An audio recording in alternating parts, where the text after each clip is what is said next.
Yep, I wish I had another way to say it, but unfortunately, I was correct. Last week I made a video about Mulholland's The Snake, one of the most popular roads in Southern California that's been closed for the last 7 long years. Finally reopened. And I made my video urging everybody who would see it and lives around the area, grabbing him by the shoulders like a concerned parent, shaking him, saying, please, please, please do not go to the snake right now. It is going to be terrible. And I think I even said at one point in the video how much I hoped that I would be wrong, but I knew I wouldn't be. And it's been 1 week, and wow, the sheer pandemonium on such a short stretch of road has really even exceeded what my big fat ass really thought possible. So, there's a lot to cover here. I really want to get into it. I'm very excited to talk about this because it's just terrible and it's just honestly entertaining to me. So there's a lot to cover, but let's start at the beginning. So I made my video about the snake opening. Within 48 hours of the snake opening, we had our first casualty of the road. Not a real casualty, should preface that. Not a real casualty. But we did have the first wreck that happened. What the fuck? What coils is on, Joey? Yo! What the fuck? What are these coils, bro? Dude, this shit is raps.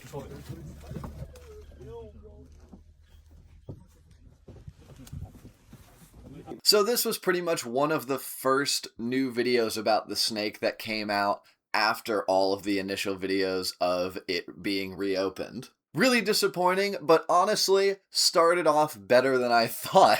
I made my video making the prediction that the road would just be filled with hype beasts and police and just people trying to act cool. And getting into a little bit of spoilers for later in the story, I'm not wrong. That is exactly correct. But in a sick, twisted way, I almost had a little bit of hopium for this. I saw this car flipped straight upside down. Don't know how you managed to do that. Also, totally separate thing there. Snake is a pretty low-speed road, to be honest. So you had to have really been just massively overdriving to flip the car over the edge. Bro, I think we should low-key call the cops. Should we? If no one's called the cops... Bro, no wonder he flew off, bro. Look at the tires he's on in the rear. Yeah. Dude, I wish I could see, bro. Bro, we literally thought you might be dead. Nah, I'm cool. You're good? You're good? Do you need like... We saw a blood stain. Yeah, that's it? Yo, hey, are you intoxicated? Nah. Okay. Dude, I would I recommend... wish I was. So yeah, guy was pretty chill about wrecking his car basically like on pre-release of the road. That's really impressive to fuck up that soon. But I honestly had a tiny bit of hopium for this because I'm like, okay, people are driving the road. Not everyone is being a massive weenie. I guess people are kind of driving. They're just maybe terrible. But then this is where the content really started to change and where everything really sadly started to go the way I expected it to.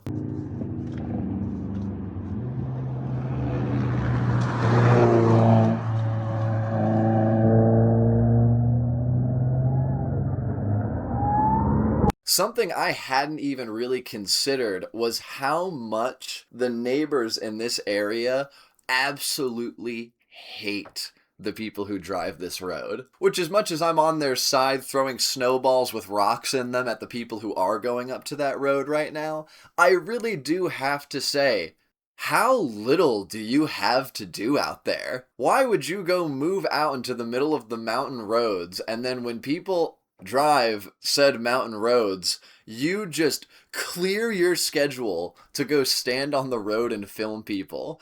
That has gotta be the saddest thing I have seen in a really long time. It reminds me of a story I just saw of a guy putting up 20-foot tall like Christmas blow up like decorations, like super big extravagant festive stuff, and he just gets this letter from just this absolute Grinch, this absolute warlock of a neighbor, complaining about the Christmas decorations on Christmas. This really does kind of give me that same vibe. I get that they're the locals and they don't like people driving there, but it really just kind of follows that same complaint that I really just can't shake of why would you live there if you don't like cars driving around.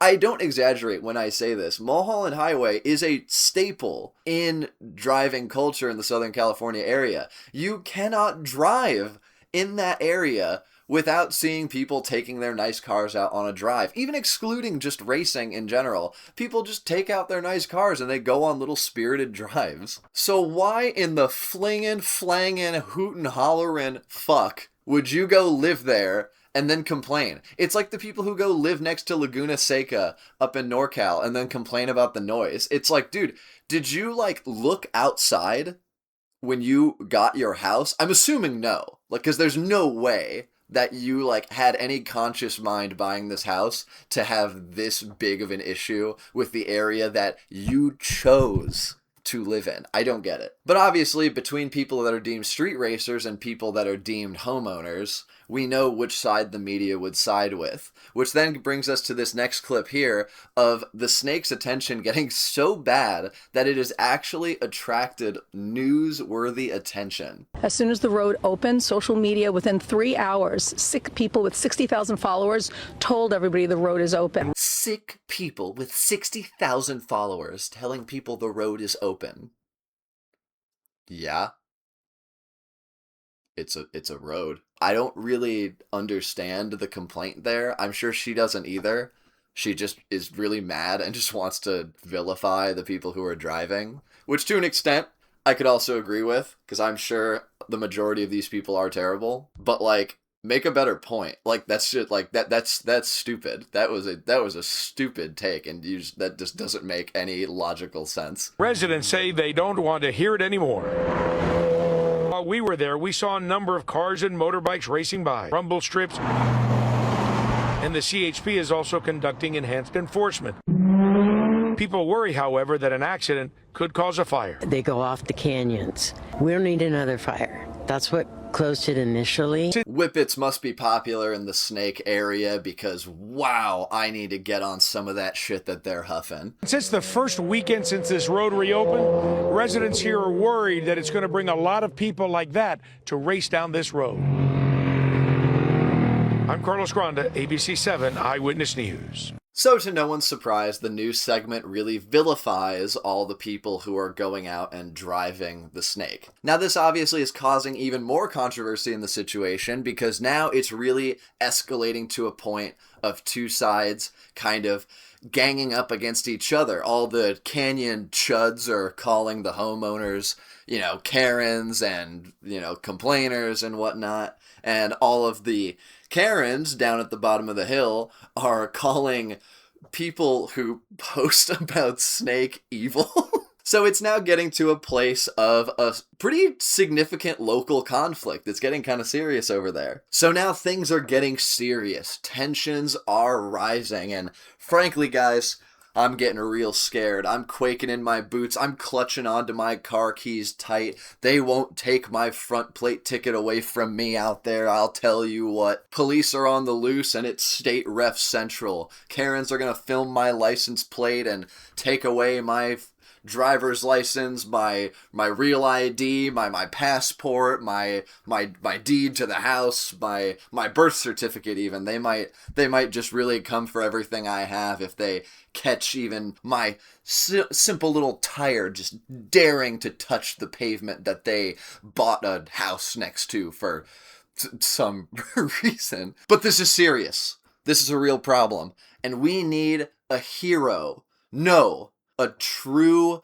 titan of the scene to be able to mediate both sides, to be able to tell us which way is right and wrong, to bring Karen and Canyon Chud together once again in this holy matrimony of things I don't want to be a part of. It's the Canyon Carver, and I wanted to debrief on what the Snake and Malibu, the Malibu Canyons were like this past weekend. It's the Canyon Carver, and I just had to talk about this as well. So for those who don't know, the Canyon Carver is a niche micro Instagram celebrity, which is a title only bestowed to Harvard graduates. And he has really leaned into making videos about the snake opening back up, and he's had a bit to say, and he's kind of wanting to try and poise himself in this moderator position, because basically what the Canyon Carver always posts about is people that he deems dangerous in the canyons. He's basically like the hall monitor of canyon drivers and has built a little Instagram following around it. I mean, in all reality, I say little, but it's obviously much bigger than mine. He's a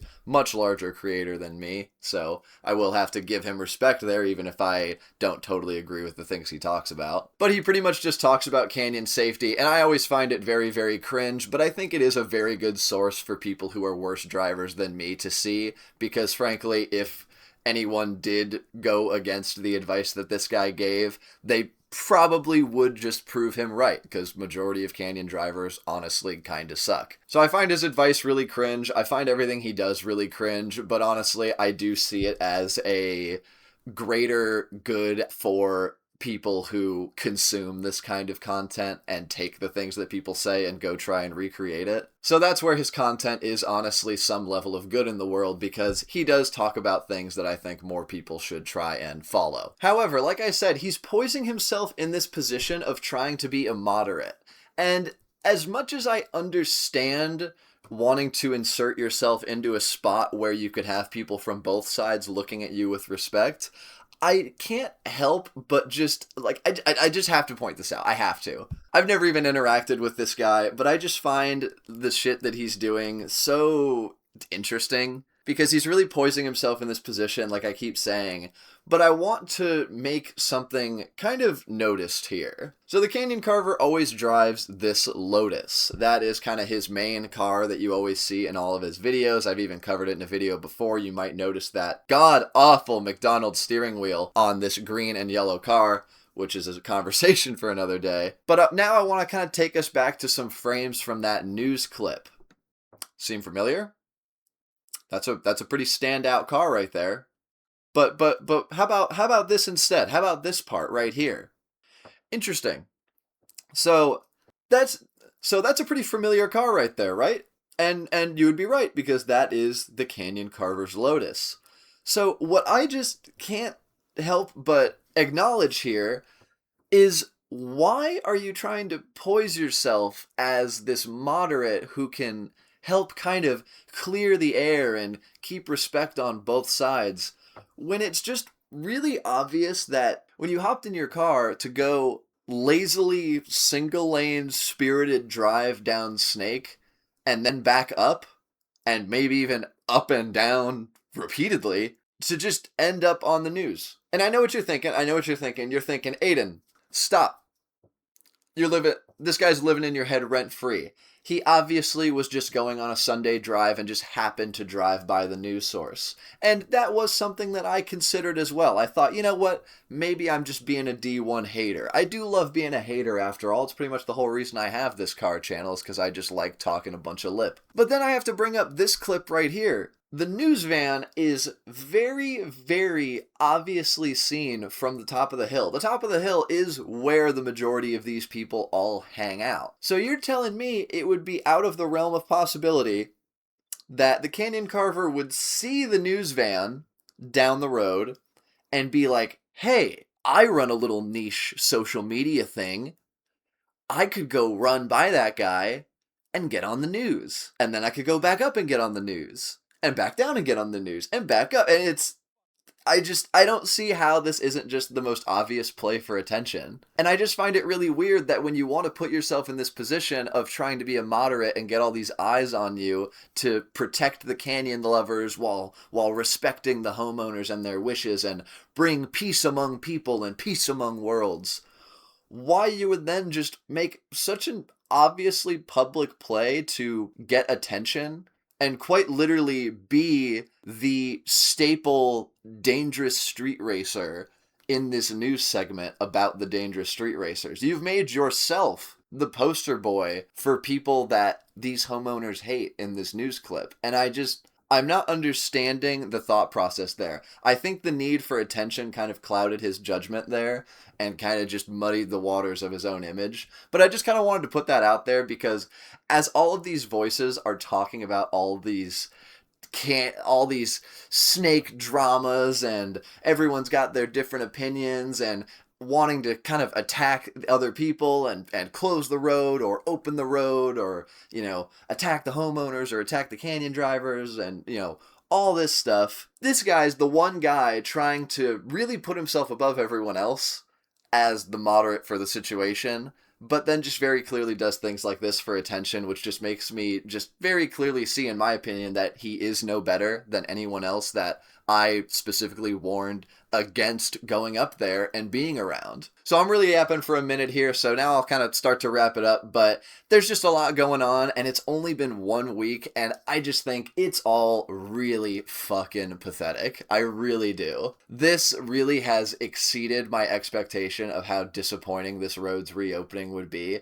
I didn't even think it would be in the conversation that neighbors and homeowners in the area would want the road to be reclosed because of the people who drive that road. I didn't expect in the first 48 hours that someone would already not just wreck, but flip their car down the mountain. But what I did expect was how many people would go up here trying to get just a little crumb of attention off of the issue, and people who just want to be involved in the hype. And I think it super sucks. I think it's super lame. And I just don't want to be a part of it. I like talking about it because I like that road and I like seeing the stuff that happens online and staying updated. But I have no interest in going anywhere near that section of Mulholland Highway right now. I think you are just asking for trouble if you want to go out there. So I will still continue to sit here in my little swampy chair in my little swampy room and just talk a bunch of shit online. And if any of you want to go out there, it's your funeral. But you heard the warnings from me. Hope you guys have fun, stay safe out there, and as always, thank you guys for watching.